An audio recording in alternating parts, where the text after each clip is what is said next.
So for me, I started getting creative with my Zpacks Plex Solo ultra lightweight tent. Right away.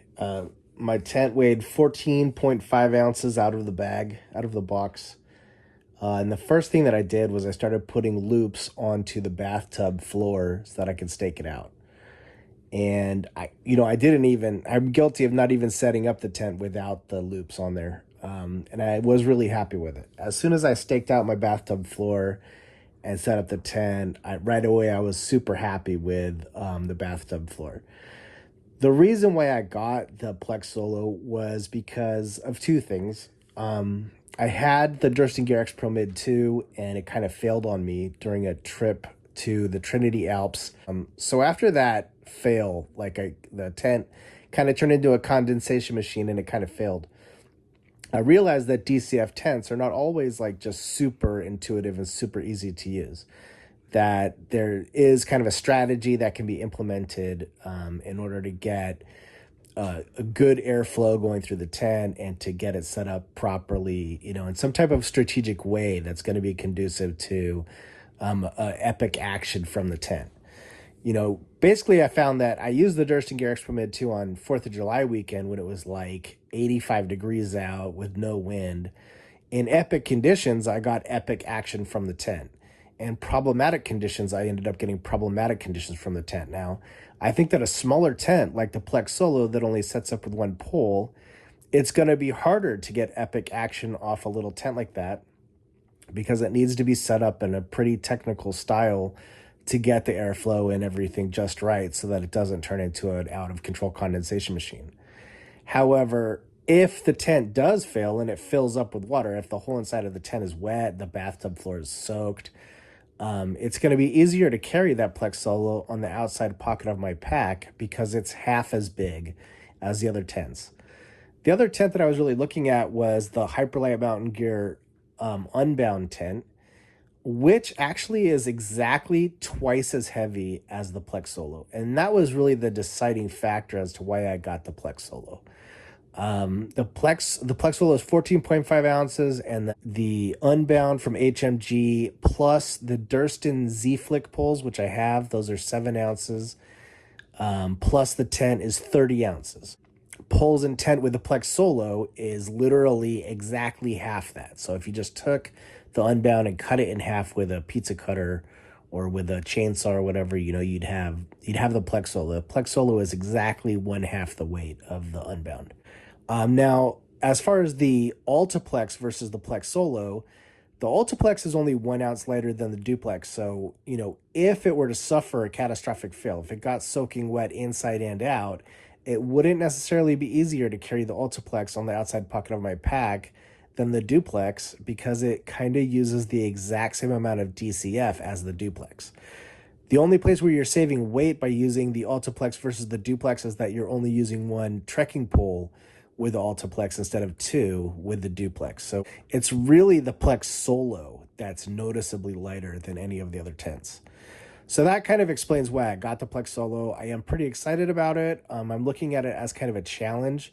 I'm staking out my bathtub floor with 6 stakes, and that's in order to, the Plex Solo doesn't have a lot of space inside of it, so you don't have a lot of options as to where you're going to lay down inside of the tent. I want to be able to stake out the floor so that I can see exactly where the floor is at because I want that floor to be on a flat spot. I want to be able to look at a flat spot, stake out the tent on that flat spot, and see the bathtub staked out onto that flat spot and look at my bathtub and see that it's flat, so that I'm kind of get in control of that small area so that I can utilize it as effectively as possible. Also, by staking out that bathtub floor, I'm increasing airflow 360 all the way around the tent. And that's something that I've been hearing that, if you put your pack inside of your vestibule, your DCF tent can suffer from condensation because airflow needs to be coming into the tent 360. And when you put the pack in the vestibule, that's blocking one of the vantage points at where airflow can get into the tent. And that can be enough to cause a condensation failure in the tent. So strategically speaking, you should unpack the pack and put the pack underneath your air pad preferably under your feet, because that will lift your feet up a little bit high so that the blood drains out of your feet so that your feet aren't swollen in the morning. So you take your pack, lay it flat on the bathtub floor, put the air pad on top of it with your feet of the air pad on top of the pack, and then take whatever stuff sacks you have left over and put them into that extra little corner space in the back of the tent in the center. And yeah, that sounds challenging, but I am interested in doing it. And then as far as the pole, I ended up trying several different poles. My Zpacks carbon fiber trekking pole is 7.5 ounces. My Gossamer Gear trekking pole is 5.5 ounces. The Durston Z-Flick pole, which is an adjustable tent pole, is 3.5 ounces. And then I've got a few other tent poles that are also 3.5 ounces. I've got the Zpacks 52-inch carbon fiber tent pole. I've got the Zpacks 56-inch carbon fiber tent pole, which is intended for the Ultiplex. But I also have a 56-inch long nanolite pole, which I got from Bear Paw Wilderness, which I ended up liking the most because it's flexible. When you pull out the lines, you've got 5 lines in the back, and each time you pull at those, the DCF isn't stretchy, but it kind of has like a stretchy, like a taffy kind of action to it, where when you pull out the tarp, it kind of looks like it's stretching out. And the way that the pole flexes, I think, is conducive to getting an epic pitch, because you kind of want your pole to have a little bit of give, because you've got so many variables with a different line. As you pull each line, the rest of the tent needs to kind of give a little so that the tent can kind of fill out and take its shape. I found that the front stake to the line that attaches to the tent pole, to the peak of the tent, that stake needs to be in really solid, because you've got 5 lines in the back, and each time you pull at one of those lines, it could pull up the stake in the front.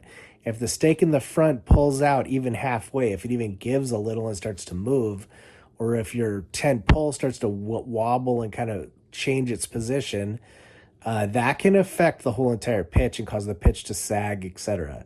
To prevent the pitch from sagging, you've got to be using a tent pole or a trekking pole that doesn't slide down.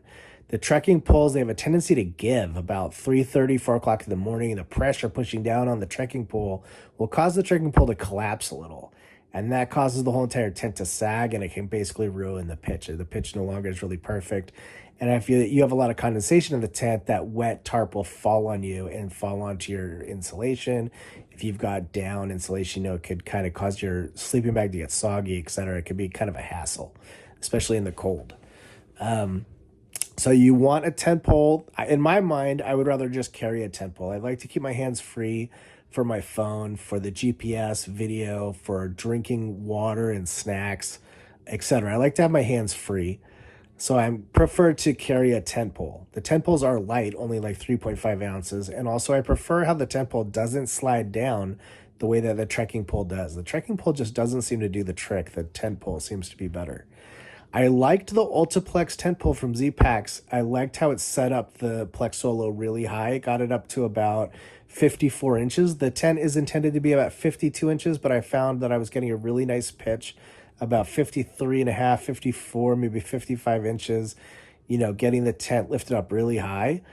But in epic conditions, when the ground was perfectly flat and soft, and there was no wind and it wasn't muddy or anything, I was able to use the Ultiplex tent pole and set the tent up pretty high with the tent pole kind of offset, so that I had a little bit more space to get in and out of the tent. But what I found was, in windy conditions, it just was too difficult to get an awesome pitch with the offset long pole. That pole just seemed a little bit too long, and it just seemed like too many variables at play to try to get the tent perfect with the wind blowing, with the ground muddy and lumpy, etc. As the conditions became more problematic, setting up the tent became a little bit more problematic, and it just wasn't as sustainable to try to get creative and use like the Ultiplex pole for the Plex Solo. In the end, I found that I had a nanolite pole from Bear Paw Wilderness, which is flexy. One of the sections is 4 inches, so I've got the 56-inch nanolite pole. But if it's not going to work out and I need to go with a 52-inch pole, I can simply just remove one of the 4-inch sections and that shortens the tent pole down to 52 inches. I also am using the little sand booties from the Zpacks carbon fiber trekking poles. The nanolite pole is skinny enough that you can put those little booties on the end of the tent pole, and that kind of prevents the tent pole from poking a hole in the top of the tent. Also, it kind of prevents the nanolite pole from sinking into the mud and just getting stabbing down into the dirt. But those were my findings, is that I liked staking out the bathtub. That seemed to work really well. And I liked using a long pole, like a pole that was too long. So a 52-inch pole, that seemed fine. But basically, with the Zpacks carbon fiber trekking pole, the large handle on it seems to fill out the peak of the tent in a way that's very conducive to getting an epic pitch from the tent. It's just the polygon geometry of the tent seems to really be complemented by the handle on the trekking pole. Because the tent poles are so narrow, it doesn't have the same action to it when you set it up, when you put the tent pole into the peak of the tent.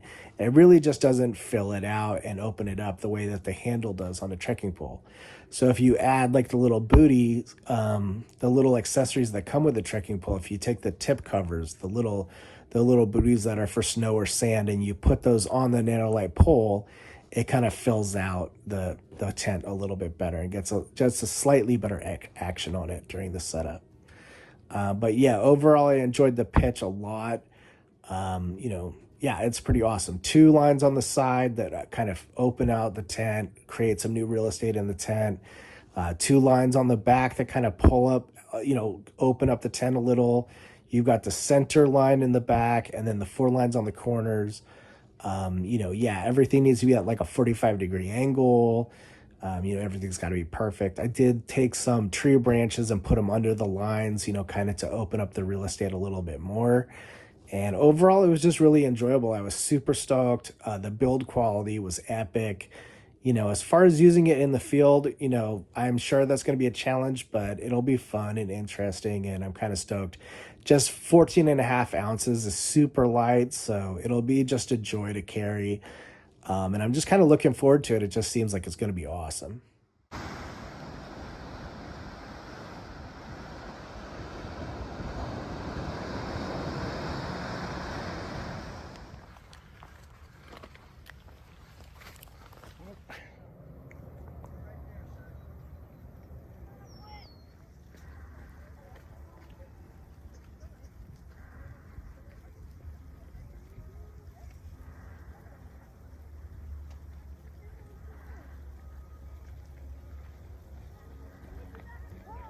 The guy gave us a cookie and it's so good. Really?